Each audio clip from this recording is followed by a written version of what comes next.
I'm Noelle Carter, 31 years old, and the first sound I heard that morning was the quiet thud of an envelope sliding through my mail slot. 3 years of silence between my father and me had taught me not to expect anything, but my hands still shook. The paper looked expensive, heavy stock with a crisp return address that reached straight back to a life I didn't visit anymore. My name on the front matched his script from memory. Steady loops, a confident slant that once signed permission slips and birthday cards. I stood by the window with the city humming below, staring at a chance to hear him without a phone call. The room felt smaller than it was, the kind of tight that presses on your ribs. That was when my grandfather's reflection appeared in the glass behind me like a warning. "Before you open it," Harold said softly, "look closer." Before I go any further, tell me where you're listening from in the comments and tap like and subscribe if you've ever had to steady your hands before opening something that could change the rest of your life. I grew up in a house where hard work was a promise you kept, not a slogan you repeated. My father, Mark, ran a small cabinet shop that smelled of varnish and cedar year-round, and he believed a straight line and a clean conscience could carry a person through anything.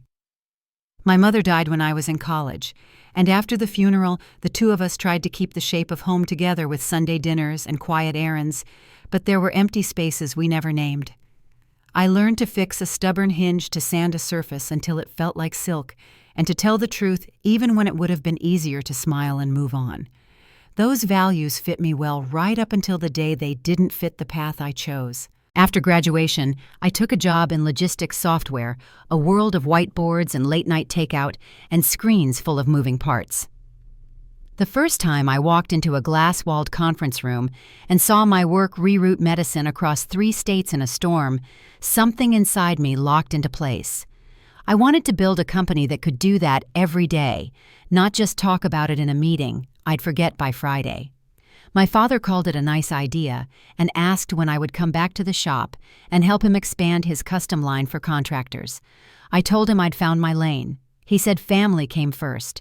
We both believed we were right, and that was the beginning of all the quiet. Harold, my mother's father, stood on the other side of the world from the shop floors I knew. He had made his money in freight, the kind of empire that started with a used truck and turned into a map full of ports and warehouses. When he offered to invest in my startup, he didn't do it with fireworks. He sat at my kitchen table with a yellow legal pad and asked me what problem we were solving and why we would still be solving it 5 years from now. He didn't talk about legacy. He talked about customers and failure and the grit it takes to steer through a week when payroll and doubt arrive on the same day. I signed a lease on a modest workspace, hired 2 engineers, and promised myself I would never ask my father to be proud if it meant letting go of what I knew how to build. The calls stopped after one sharp conversation that began with a shipment delay and ended with the word betrayal. It wasn't shouted. It was set down like a tool on a bench, steady and final. Sundays went quiet, then holidays, then everything in between. I filled the gap with a life that moved quickly. Product launches, investor updates, early wins that felt fragile, and late nights that were stubborn but honest. I pretended that success could make a clean substitute for blessing, and for a long time, I didn't check to see if that was true. A person can get used to the sound of their own footsteps in a hallway. Life with Harold brought a different contrast I never expected. He would ride the elevator to my floor in a navy sweater that hid how much of the country he owned, and he would stand in my tiny kitchen asking for a mug instead of a glass because coffee tastes better that way. He could read a balance sheet faster than I could recite my own pitch, yet he still watched my first delivery route go live like it was a school play. The gulf between the world I came from and the one I was stepping into wasn't just money. It was pace and language, and the way doors open for some people when they're still deciding whether to knock. I was learning to keep my feet under me in rooms that didn't smell like sawdust, and I carried my father's lessons inside them like a compass I didn't want to lose. I told myself that one day when the proof was undeniable, I'd call and we'd start again. Then the city winter softened into early spring, and that envelope arrived with his old post office box in the corner, a small square of memory dressed up like certainty. I didn't run to it. I let it sit and listened to the radiator tick and the street below swell and quiet again, as if the building were inhaling with me. Harold turned the envelope in his hands and pointed to the stamp, the way the ink had settled the neatness of the lines. A cabinetmaker's daughter knows when something is too smooth. I felt the old ache wake up and stand beside me. I wish I could say I opened it without thinking, but the truth is, I stood in my own living room and measured the moment like a cut I couldn't afford to get wrong. The return address was right. The weight was right.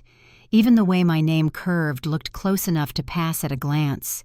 Harold asked me to tilt it toward the light, and a fine shine ran along the letters like a tell. It's strange how hope can make a forgery look kind for a minute. I set the envelope down and pressed my palms flat on the table to keep them still.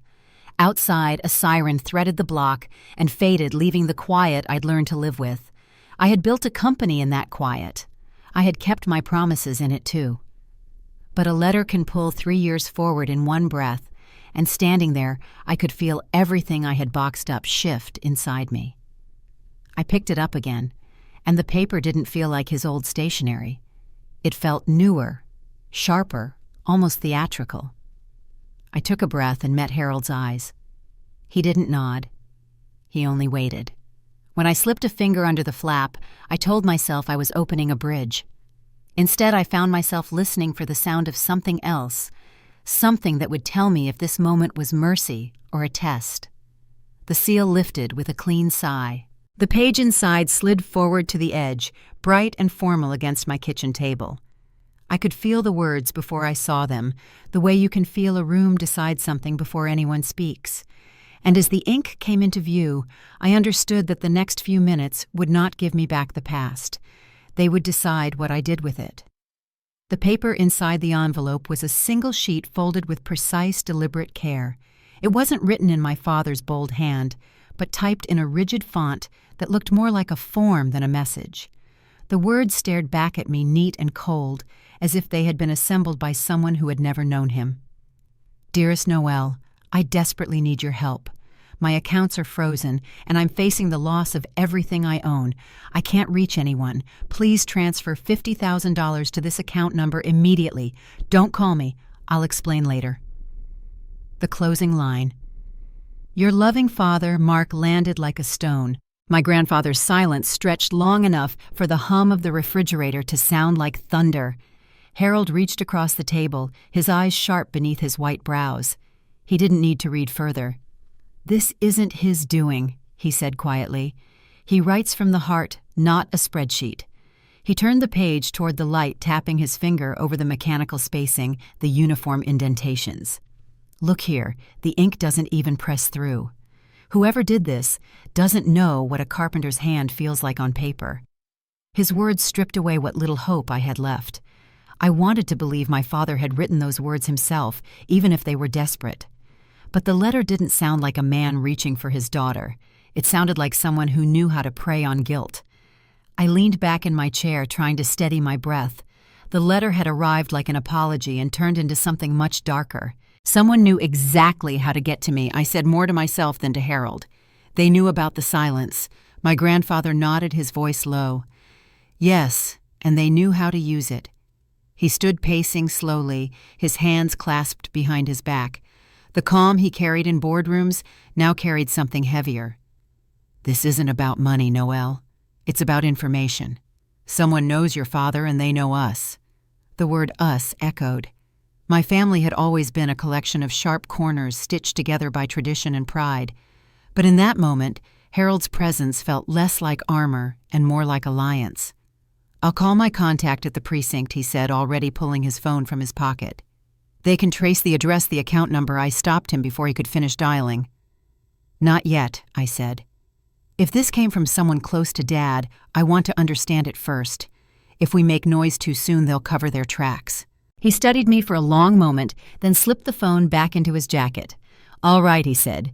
Then we do it your way. We spent the next hour combing through every detail. The envelope had been mailed from a neighboring town 2 counties over, one my father rarely visited. The return address was the same P.O. box he'd used for years, but the postal code was off by 1 digit. Harold's private assistant, Michael, checked the box's rental history. It was still under my father's name, renewed last spring. Whoever sent the letter either had access to his mail or knew exactly how to replicate it. The longer we looked, the clearer the outline became. Someone had studied us carefully. By evening, my apartment had turned into a small operations room. Harold's driver brought over a scanner and a portable printer, and I reached out to a friend from my old tech network, a quiet patient data analyst named Drew who could trace a digital trail like no one else. We uploaded images of the envelope, the bank information, and the IP address hidden in the email listed at the bottom of the page. Within an hour, Drew called back. "Whoever set this up used a proxy server in Nevada," he said. "But the account number connects to a digital wallet registered under a woman named Lydia Shaw." The name stopped me. Lydia, my father's ex-wife. She had been the constant storm behind every argument we'd had in the last few years before the silence. A woman who could charm a banker and dismantle a family with equal precision. She despised me for being close to Harold, for stepping into spaces she wanted to control. I remembered the way she used to glance at me during dinners, the kind of look that came from someone who calculated every move 2 steps ahead. Harold caught the flicker of recognition on my face. "You know that name," he said. I nodded. "She's the one person who would think she could pull this off." Harold didn't argue. "Then we bring her into the open," he said simply. "No police yet. We'll set the stage ourselves." The decision felt both dangerous and necessary. We drafted a message from a burner number, short and deliberate. "Dad, I got your letter. I'll bring what I can, but I need to see you first." Within minutes, a reply came. "Meet me at the Lakeside Cafe tomorrow at noon. Come alone." The chill that ran through me had nothing to do with fear. It was the realization that the trap had just been accepted. The next morning, I dressed in plain gray, nothing that would draw attention. Harold insisted on coming, but promised to stay out of sight. He chose a corner table behind a newspaper, his coffee untouched eyes alert. When I walked into the cafe, the soft chime of the doorbell cut through the quiet chatter. She was already there, Lydia, immaculate as ever, wrapped in a camel coat, with a silk scarf that looked more like armor than fashion. Her smile spread quickly, polished and hollow. "Noelle," she said, standing as if we were old friends meeting for lunch. "It's been too long." I sat across from her, placing my phone face down on the table. "Let's skip the pleasantries," I said. "You sent the letter." Her expression didn't flinch, but her hands gave her away, the faint twitch of her manicured fingers tapping the rim of her cup. "I don't know what you mean," she said lightly. "Your father's in trouble, and I thought you'd want to help." Her tone was syrup-smooth, practiced. I leaned forward just enough for her perfume to fill the space between us. "You forged his handwriting. You used his P.O. box. You've been gambling again, haven't you?" For the first time, the veneer cracked. Her smile faltered, and the color drained from her cheeks. "Careful, Noelle," she whispered. "You don't know the whole story." I held her gaze. "Then start talking." Across the room, Harold folded his newspaper, ready but still. Lydia's composure flickered. "Your father owed people money," she said, her voice lowering. "I was just trying to protect him. I thought if I could get enough, I could fix it before it got worse." It might have sounded believable if her handbag hadn't cost more than most used cars. "You weren't protecting him," I said quietly. "You were protecting yourself." I slid a folder from my purse, copies of the letter, the wallet records, and screenshots of her casino transfers. "You left a trail wide enough for anyone to follow." She stared at the papers as if they might burn her hands. "You think you can threaten me," she snapped. "I can ruin you and your grandfather in one interview." Her voice carried just enough for nearby tables to glance over. Harold stood then, calm but unyielding, and walked to our table. "You won't be giving interviews," he said. His tone was soft, but it carried the weight of a man used to closing deals that ended in silence. 2 officers entered the cafe at that exact moment, summoned by a call Harold had placed the moment Lydia's first lie left her lips. They walked straight to her, their voices firm but measured. "Ma'am, please stand." She froze, then looked at me with a glare sharp enough to cut glass. "You'll regret this," she hissed. "I doubt it," I said. The handcuffs clicked, and the cafe returned to its quiet hum, leaving only the sound of her heels scraping against the floor as she was led outside. When the door shut behind her, I felt the weight of the last 3 years settle like dust after a storm. The victory should have felt satisfying, but instead, it left a hollow ache that ran deeper than anger. I wasn't fighting for money or even revenge.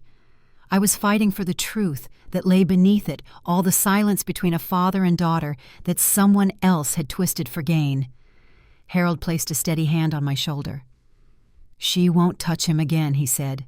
Now it's time to bring this back to where it started.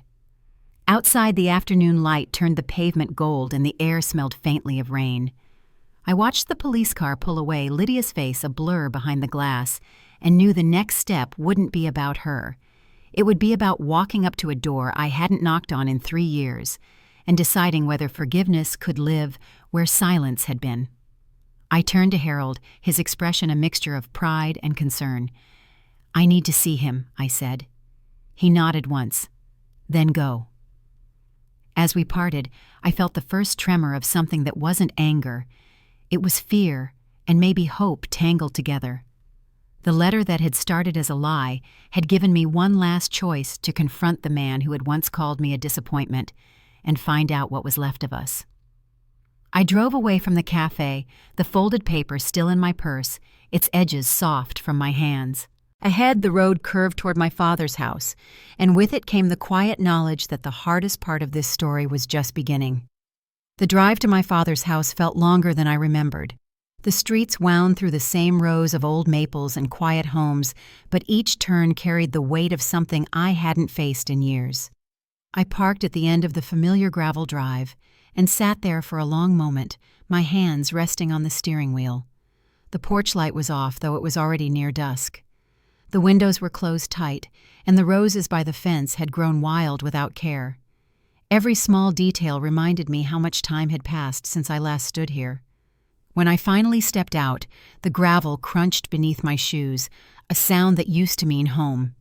The air smelled faintly of cedar and damp earth, the same scent that used to cling to my father's work shirts after long days in his shop. I walked up to the front door, my pulse steady but heavy. For a few seconds, I just looked at the old brass handle worn from years of his hands turning it open. Then I pressed the doorbell. The sound carried through the house, muffled but clear, and I caught myself holding my breath. The door opened halfway. My father stood there, thinner than I remembered his hair, more gray than brown now. His shoulders sagged under an invisible weight, and his eyes, once sharp and restless, looked tired and uncertain. For a heartbeat, neither of us spoke. "Noelle," he said finally. My name, quiet, almost unsure. "What are you doing here?" I wanted to start with something simple, but the words came out brittle. "We need to talk."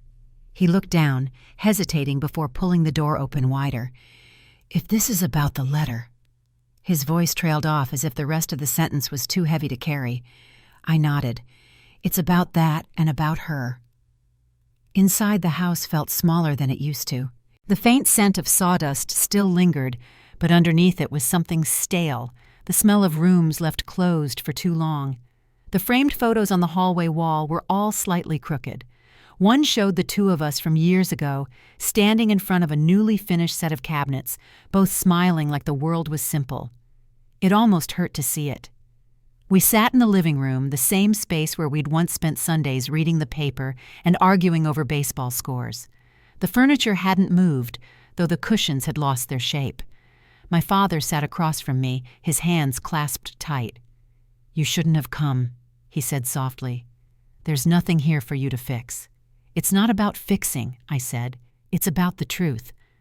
I told him about Lydia, the letter, the forgery, the arrest. At first he didn't react. Then his expression shifted, confusion giving way to disbelief, then to something closer to shock. When I finished, he leaned back, his face pale. She's been arrested." His voice cracked on the last word. "She has," I said. "She was behind all of it. She's the one who tried to use our silence against me." For a long time, he didn't move. His gaze drifted to the corner of the room, to the old piano my mother once played. When he finally spoke, his voice was unsteady. "She took everything, Noelle. The business, the savings, she drained it all. I didn't even see it happening. The truth came out in fragments at first. After I'd left, he said the shop had slowed. He'd hired Lydia to manage the accounts, trusting her judgment when he was too tired to handle the numbers himself. She convinced him to sell equipment, take out loans, and invest in partnerships that never existed. When he finally realized what was happening, the papers were already signed. Then came the divorce, her settlement, her lawyers, the humiliation. "I thought she cared about me," he said quietly. "She just cared about control." His words were heavy, filled with the kind of regret that comes too late to change anything. I could see how much it cost him to say them. For years, I'd thought of my father as unshakable a man, carved out of stubborn conviction. But sitting across from him now, I saw a man broken open by betrayal. He ran a hand over his face, and when he looked at me again, his eyes were wet. "When you left," he said, "I told myself I didn't need anyone. I thought if I held on to my pride, I'd still have some kind of strength, but all I did was push everyone away." His voice faltered. "I don't deserve for you to be here." I shook my head. "You're wrong about that." The silence that followed was different from the one we'd carried for 3 years. This one wasn't empty, it was waiting. He exhaled, his breath shaking. "She used my journal," he said finally. "I wrote letters to you, ones I never sent. She found them. That's how she knew what to say in that letter. Every word she used came from me." For a moment, I couldn't speak. The thought of him writing those letters drafts he'd never sent hit harder than I expected. "You wanted to reach out," I said quietly. "You tried." He nodded once. "I just didn't know how." We sat there until the room darkened, neither of us moving. Outside, the wind picked up, brushing against the windows in soft waves. He stood then, walking to the old cabinet by the wall. When he returned, he held a small leather-bound book. The pages were worn and yellowed around the edges. "This is what she took from," he said, placing it on the coffee table between us. I thought about burning it after she left, but I couldn't. I traced a finger along the edge of the cover. Inside, his handwriting filled every page, some neat, others smudged like he'd written through tears. Most entries began the same way, "Dear Noelle." My throat tightened. "You don't have to read them now," he said. "Just take it. They're yours." He sat back down, his posture still tense but his eyes softer than I'd seen in years. "You didn't deserve any of what happened," he said. "You were right to choose your own path. I was too proud to see it." His words hung in the air, quiet but certain. I didn't realize I was crying until he reached over and took my hand, his calloused palm rough but steady. "I should have come sooner," I said. He shook his head. "No. We both needed time to learn what mattered. I just wish it hadn't taken this." We stayed that way for a while, the silence no longer cruel but comforting. When I finally stood to leave, he followed me to the door. The porch light flickered on automatically, casting a soft glow over the front steps. "What happens now?" he asked. I turned toward him. "Now we start again." Slowly. He gave a small nod, the corners of his mouth lifting just enough to hint at the man I remembered. "You sound like your grandfather," he said. "That's not a bad thing," I replied. As I walked back to my car, the air felt different, lighter somehow, though the night was cool and still. I glanced back once and saw him standing in the doorway, his silhouette framed by the porch light. He raised a hand, and for the first time in years, I waved back. The drive home was quiet. The city lights appeared in the distance, steady and familiar. On the seat beside me, the journal rested where I'd placed it, its worn cover catching the glow from the dashboard. It felt like carrying both a wound and its healing at once. When I reached my apartment, Harold was waiting in the lobby, leaning on his cane, his expression searching. I didn't have to say anything. He saw the look on my face and nodded once, his voice gentle. "You found him," he said. "I did," I answered. "And we're not done." He smiled faintly, the kind of smile that comes from understanding more than words can express. "Good," he said. "Then let's make sure nothing like this happens again." That night, as I set the journal on my desk, the city outside hummed with the same rhythm it always had, but inside, everything felt different. The silence that had once filled the space between us was gone, replaced by something fragile, but real. I knew there would be more to face: legal papers, debts, and a lifetime of rebuilding, but for the first time, I wasn't afraid of the work. I turned off the light, leaving the journal open to the first page. In my father's uneven handwriting were 4 words that said more than any letter: "Could I never stopped trying." The words stayed with me long after the room went dark, a reminder that forgiveness isn't sudden, it's steady.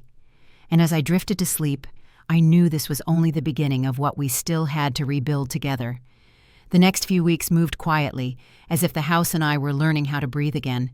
My father and I spoke almost every day, sometimes about practical things, sometimes about nothing at all. The conversations were still cautious, but they carried a rhythm neither of us wanted to lose. He began repairing small things around his place. The hinge on the pantry door, a loose porch board, the light above the sink that had been out for months.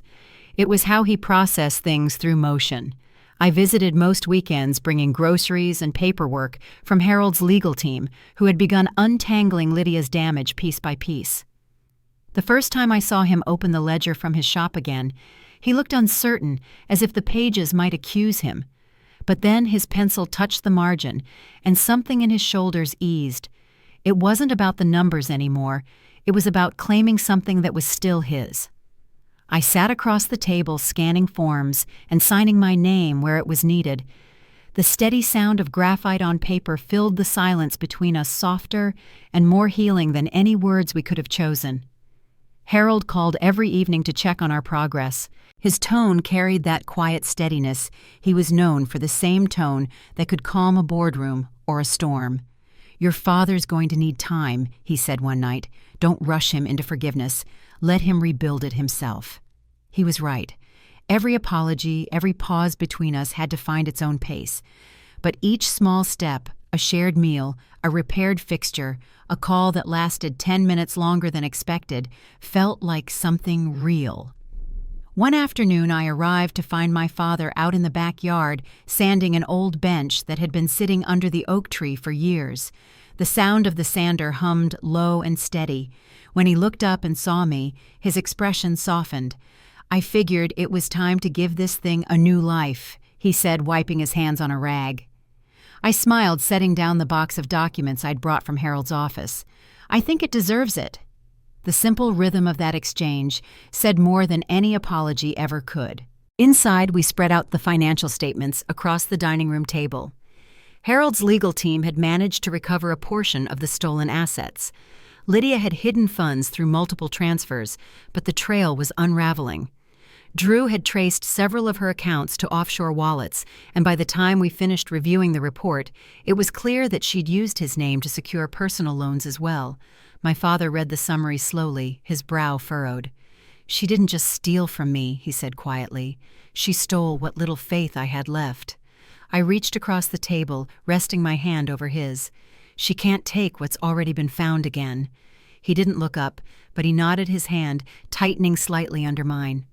It was a moment of quiet understanding, the kind that doesn't erase pain but steadies it. That evening we ate dinner on the porch. The air was cool, carrying the smell of pine and rain. He had grilled chicken and corn the way he used to when I was a kid, and for a while it felt like the clock had turned backward. After we cleared the plates, he leaned back in his chair, looking out toward the darkening trees. "You know," he said, "I used to think legacy was about the business, keeping the name on a sign, passing it down like a tradition." He paused, his voice low but certain. "I see it differently now. It's not about what I leave, it's about who I stand beside while I still can." The words settled over us like the last light of the evening, quiet and sure. I didn't respond right away. Some truths are better left to rest in silence. Later that week I met Harold in his office downtown, a high-floor space overlooking the river, lined with shelves of ledgers and photographs. He was reviewing Lydia's court documents when I walked in. "She's looking at years in federal custody," he said, glancing up from the papers. "The charges are solid. Fraud, identity theft, misrepresentation. She won't be walking away from this one." I nodded, though the victory felt more like closure than triumph. "Dad's finally sleeping again," I said.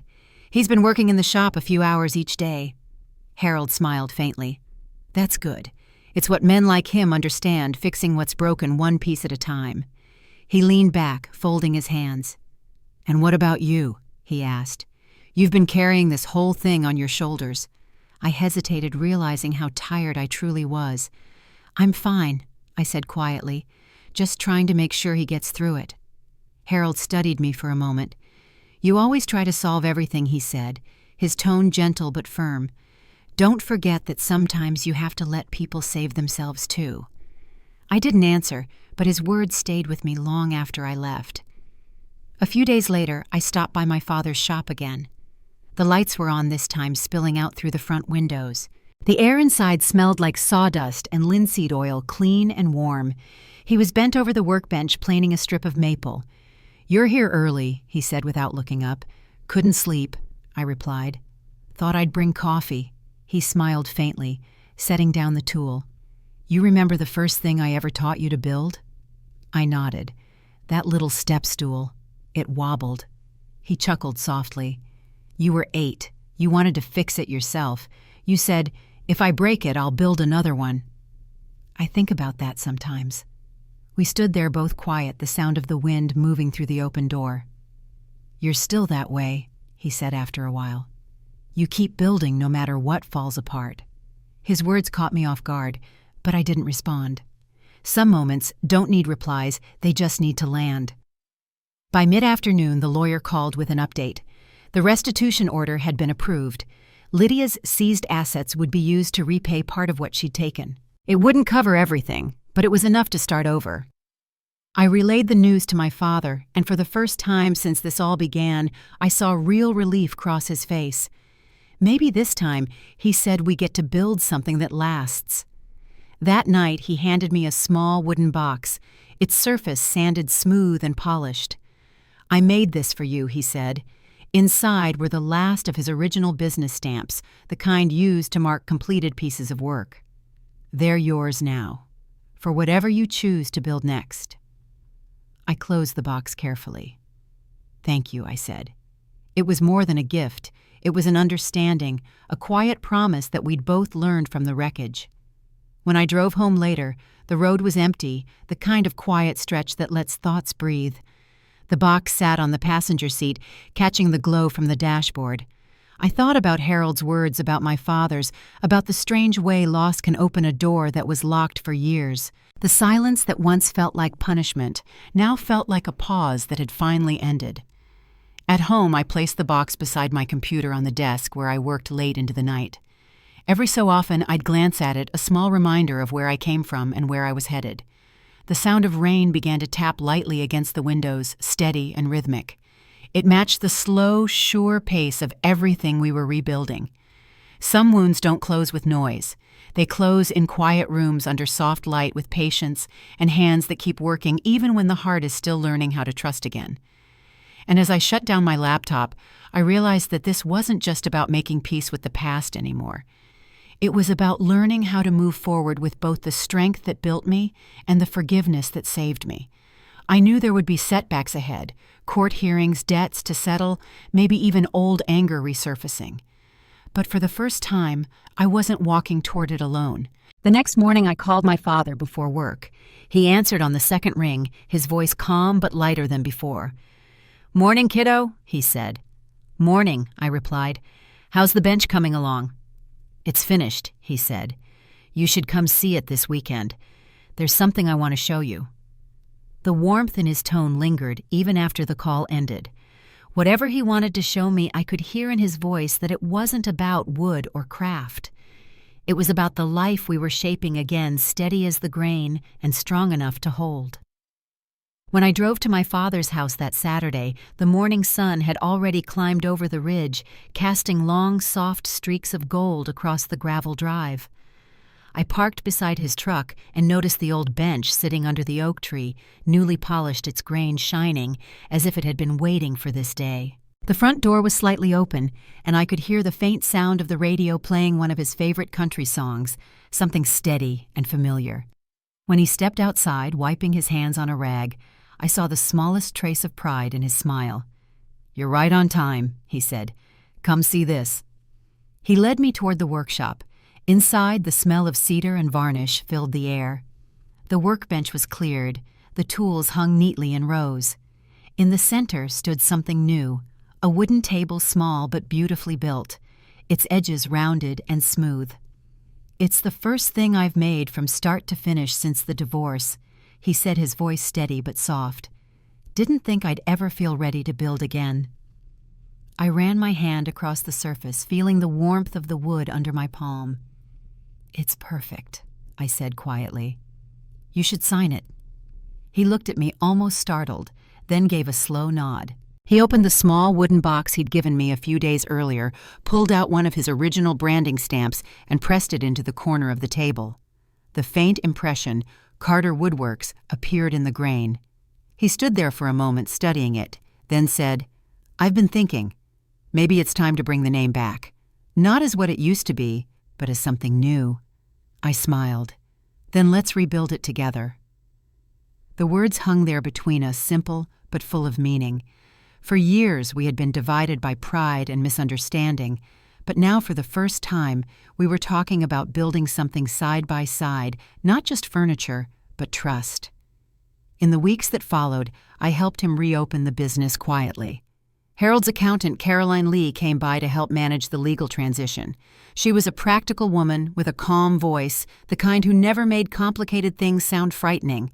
She helped us untangle the remaining debts, explaining each step with patience. "The shop's clean now," she said one afternoon, closing a file folder with a firm tap. "Your father's name is clear. It'll take time to rebuild credit, but the worst of it is behind you." My father leaned back in his chair, letting out a slow breath. "Didn't think I'd ever hear that," he said. "Thank you." Caroline smiled kindly. "Thank your daughter. She's the reason we got ahead of this." He looked at me quiet, but grateful, the kind of look that didn't need words. We spent our days between the workshop and my apartment working on designs and logistics for what would become the new Carter & Co., a blend of his craft and my technology. He handled the materials and design. I built the online platform, reaching out to suppliers and small retailers who believed in handcrafted work.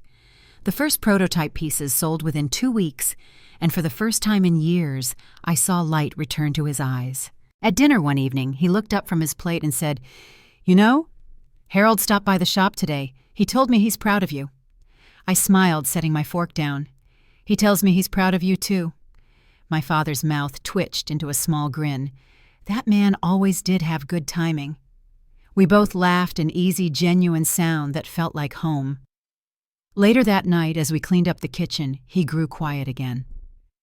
"I've been thinking about writing another letter," he said. "A real one this time."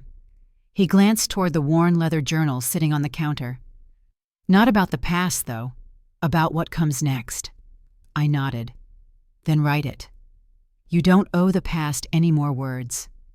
He looked thoughtful for a moment, then smiled. "Maybe I'll send this one." The next morning he did. When the letter arrived a week later, I recognized his handwriting instantly, the slightly uneven slant the way his lowercase e's always leaned into the next letter. Inside was a single page. "Dear Noelle." It began, "I know forgiveness doesn't come with a single apology, and rebuilding trust isn't quick. But every day I get to know you again, I realize I never truly lost you. I just forgot how to listen." He ended with, "Whatever we build from here, I hope it carries both our names." I folded the letter carefully and slipped it back into the envelope. Some things were meant to be read more than once quietly without an audience. By the end of summer, the shop was back in rhythm. Orders began coming steadily, not many at first, but enough to keep the lights on. The new brand, Carter & Co., featured the same stamp he had pressed into the first table we made together. Harold even visited during one of our open house weekends, walking through the rows of finished tables and shelves, his cane tapping lightly on the concrete floor. "You've done it," he said simply. "You turned something broken into something better." My father smiled. "Couldn't have done it without her," he said, nodding toward me. Harold's gaze softened. "Maybe, but she couldn't have done it without you either." After Harold left, my father and I sat outside on the bench under the oak tree.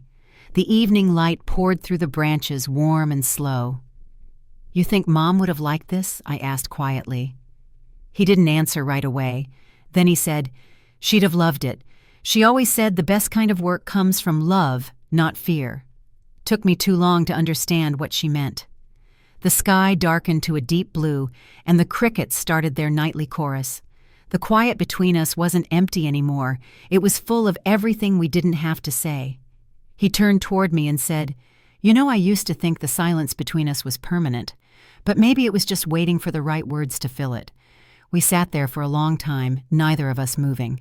The air carried the smell of sawdust and summer grass, and for the first time in 3 years, I realized the ache that had lived in my chest was gone. The past hadn't disappeared, it had simply found its place. Before I left that night, he walked me to the car. "I've got one more thing for you," he said. He handed me a small envelope. Inside was a check, modest but enough to make me pause. "For the investment account," he said. "I sold a few old tools I don't need anymore. It's not much, but it's something for the future." I shook my head, tears blurring my vision. "You don't have to do that," he smiled. "I know. That's why it matters." Driving home, I watched the reflection of the dashboard lights flicker against the windshield. The road stretched out ahead, quiet and endless, the kind of drive that lets you think. Somewhere behind me, the workshop lights would still be glowing just like they used to when I was little and stayed up past my bedtime to watch him finish a project. But this time, I knew the story didn't end with his work. It began with ours. At home, I placed his letter next to the wooden box on my desk. The two things sat side by side, his words and his legacy, both fragile, both real. The window was open and the faint hum of the city drifted through.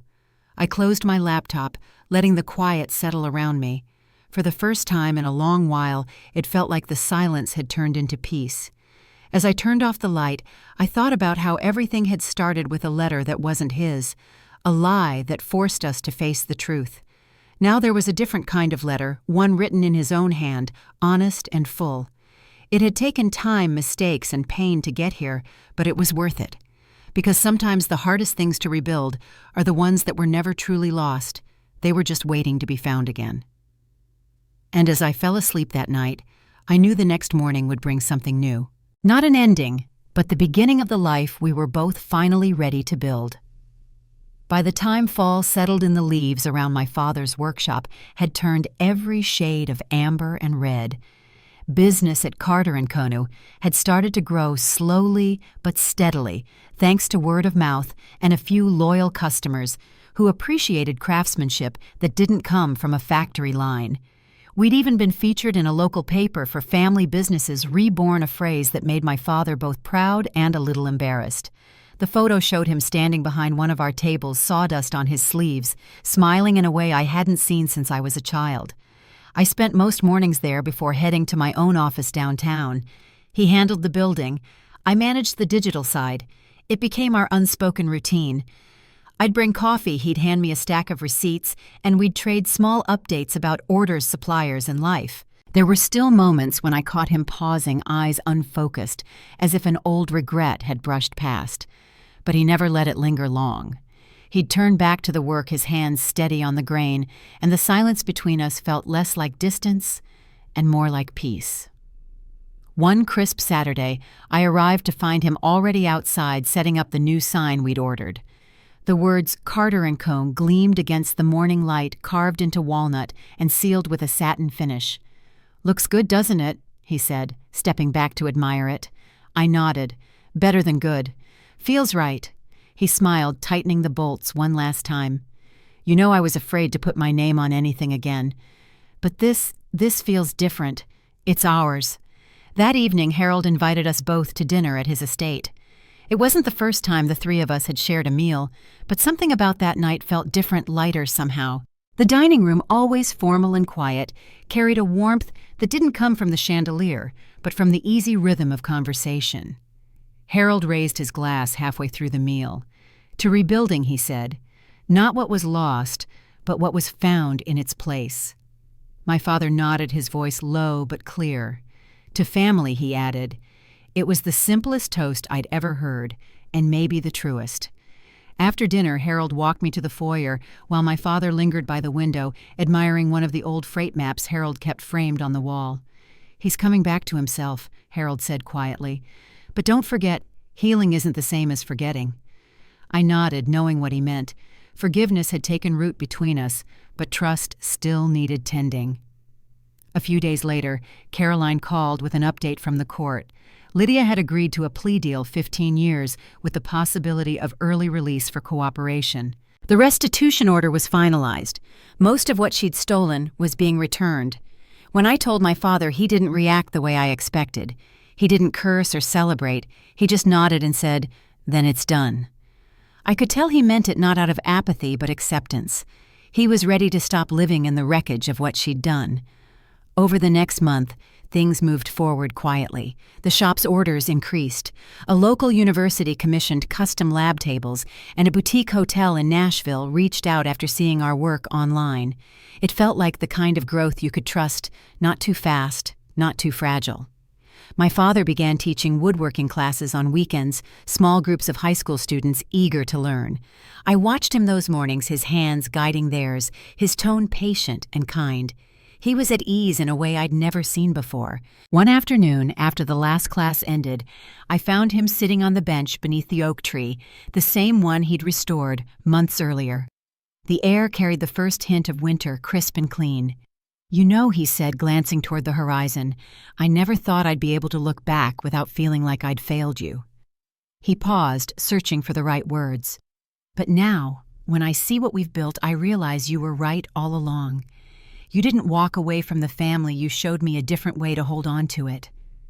I sat beside him, the leaves rustling faintly overhead. "You taught me what building means," I said. "You just didn't know it at the time." He smiled, the corners of his eyes softening. "Maybe that's what legacy really is, not what we leave behind, but what we learn from each other before we're gone." The next week brought an unexpected letter. It wasn't from Lydia or the court, it was from the local community foundation.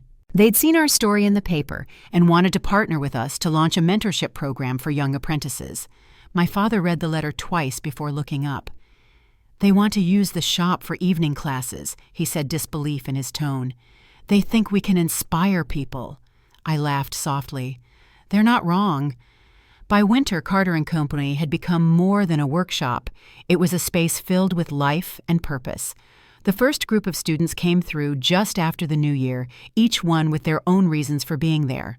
Some needed a trade, some needed direction, and a few just needed someone to believe in them. My father treated each of them like they mattered not for what they made, but for what they were trying to become. Watching him work with them, I realized that healing hadn't just restored him, it had expanded him. In early February, Harold stopped by unexpectedly. He walked through the shop, slowly running his hand along the edge of a finished cabinet. "You've done well," he said to my father. "And you," he added. Turning to me, "you gave this story its second act." My father chuckled. "Feels more like its third." Harold smiled. "Then let's see what the fourth brings." That evening, after Harold left, my father handed me a worn notebook. Inside were sketches and measurements for a new line of furniture he'd been designing quietly, a combination of modern and traditional styles. "Thought we might expand next season," he said. "Maybe hire a few of the students full-time." I flipped through the pages, recognizing his handwriting still strong, still certain. "You've been planning this," I said. He nodded. "I guess I never stopped dreaming. I just forgot how to say it out loud." We sat together in the workshop that night, the heater humming softly, the scent of wood oil filling the air. Outside, the world was quiet under a light snow. Inside, the future felt steady. My father reached for the branding iron, the same one we'd used on the first table, and set it down gently on the bench.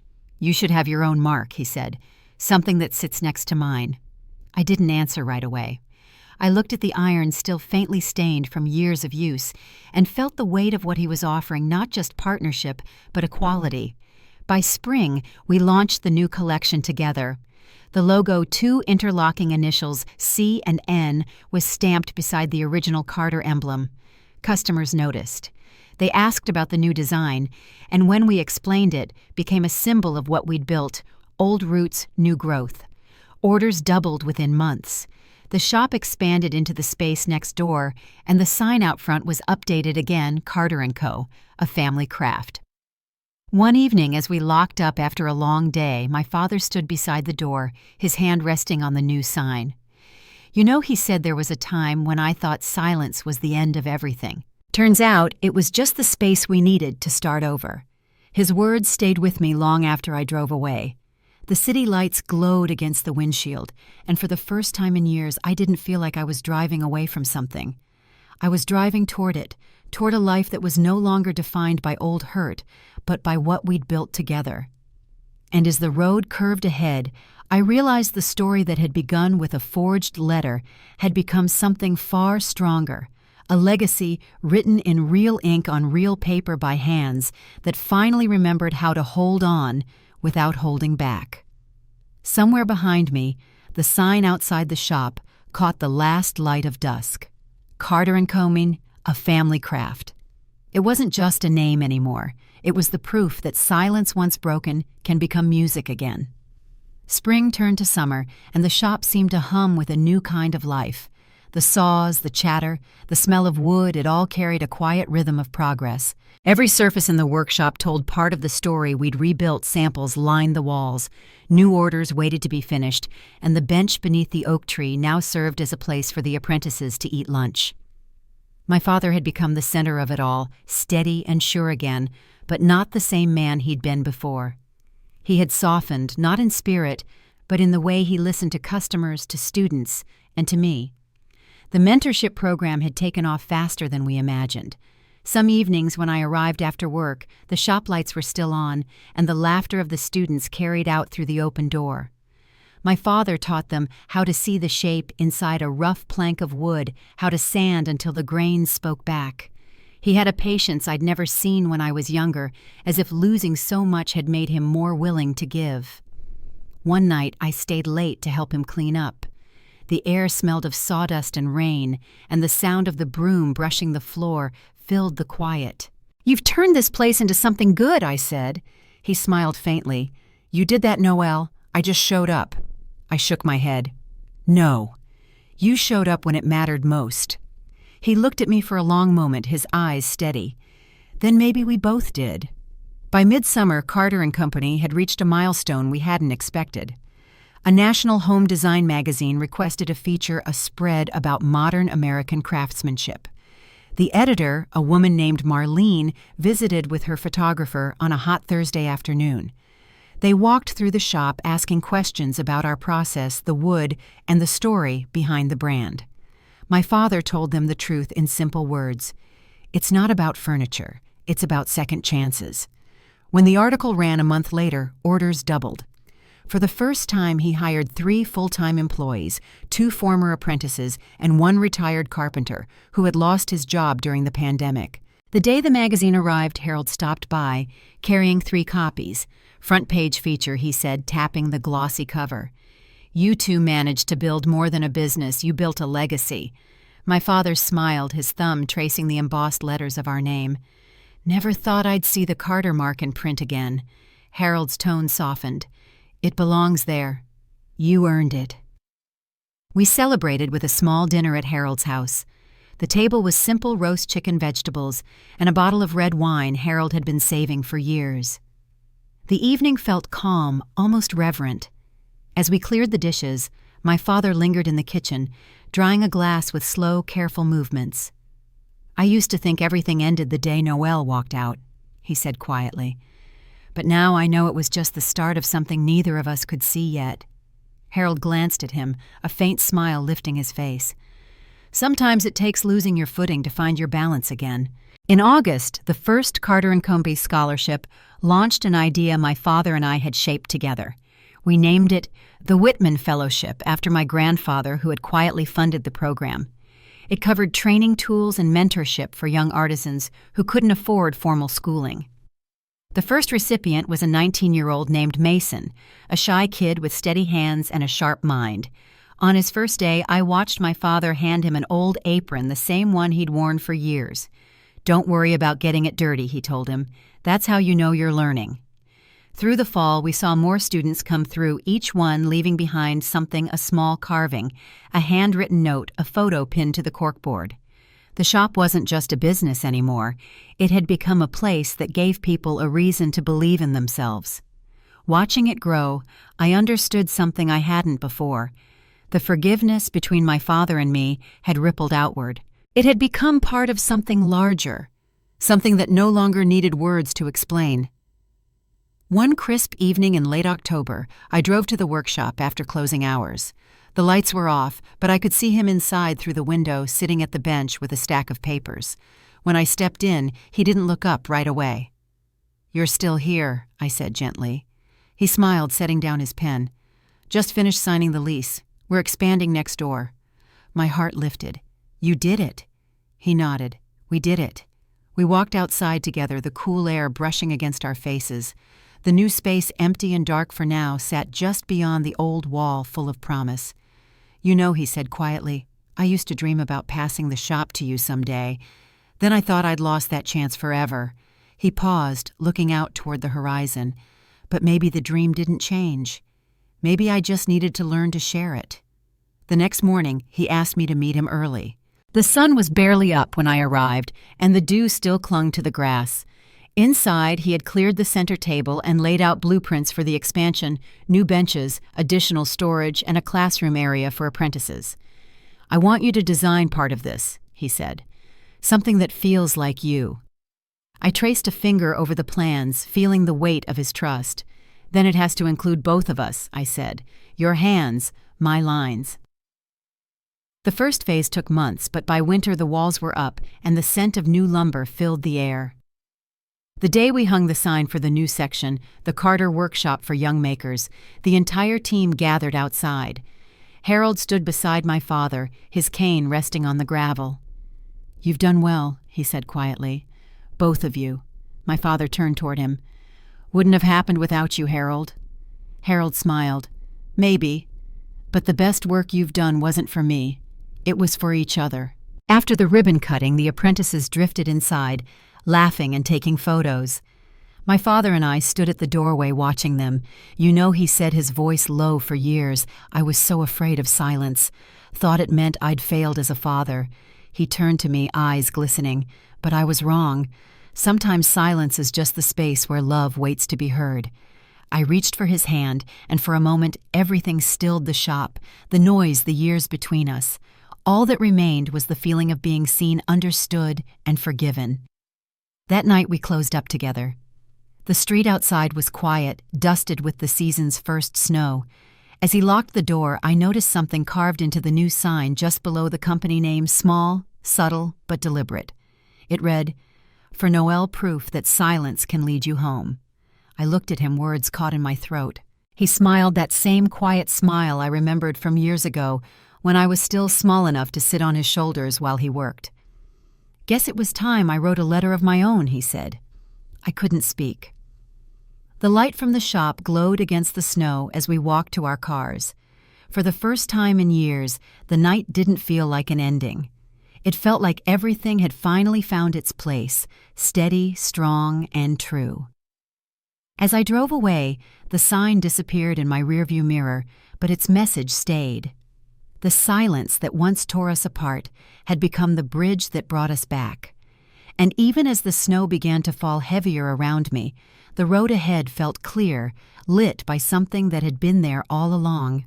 Love shaped slowly like wood under steady hands. The weeks after the first snow felt slower, quieter, as if the world itself was exhaling. The new apprentices kept the shop busy, and my father moved through each day with a calm I hadn't seen in years. Sometimes I'd find him standing near the front window, coffee in hand, watching the morning light fall across the benches. He'd always say the same thing. "You can tell it's going to be a good day when the light hits right." I think what he really meant was that he'd finally learned to see peace in simple things. Harold still visited every Friday. He'd bring pastries, check the books, and mostly just sit back to watch us work. One afternoon he leaned toward me and said, "You know, this story could have ended very differently." He paused, his eyes kind but steady. "But you both decided it didn't have to." My father overheard him and smiled. "Guess we finally stopped letting silence make the choices for us." Harold nodded once. "That's the hardest part, realizing forgiveness isn't weakness. It's work." As the months passed, the mentorship program grew beyond anything we expected. We started receiving letters from students who had finished their training, some opening their own small shops, others teaching in community centers or schools. Each note carried a story of someone who had found purpose again, and every time one arrived, my father would pin it to the wall beside his workbench. The corkboard had become a map of small miracles, proof that good things could ripple outward from the smallest act of grace. One evening in late spring, he and I stayed late to finish a custom dining set for a family that had ordered it months before. The radio played softly in the corner, an old song that neither of us recognized but didn't want to turn off. As I smoothed the varnish along the final edge, he set down his brush and said, "You know, if that first letter hadn't come, none of this would have happened." He wasn't wrong. The forged letter, the lie that had broken everything open, had somehow become the reason we'd found our way back. "I used to think that pain was something you outran," he continued, "but I was wrong. You face it, and sometimes it turns into something worth keeping." I looked at him, the lines on his face soft in the amber light. "You did more than face it," I said. "You built something out of it." He chuckled. "Maybe that's just what Carters do. We fix what's broken, even when it's us." When the last coat dried, he reached for the branding iron, the same one he'd taught me to use years ago, and handed it to me. "Your turn," he said. "It's yours now." I pressed the iron into the wood, the faint scent of heat and cedar filling the room. When I lifted it, our initials gleamed side by side, his mark mine, and the name that had once felt lost to both of us. The delivery truck came the next morning. As the table was loaded, my father leaned against the doorframe and watched. "I used to think legacy meant leaving something behind," he said. "Now I think it means building something that can stand on its own." His words carried the kind of truth that doesn't need an answer. We both just stood there for a while, watching the truck disappear down the road. Harold passed away quietly a few months later, surrounded by family and old friends. At the service, my father spoke only once.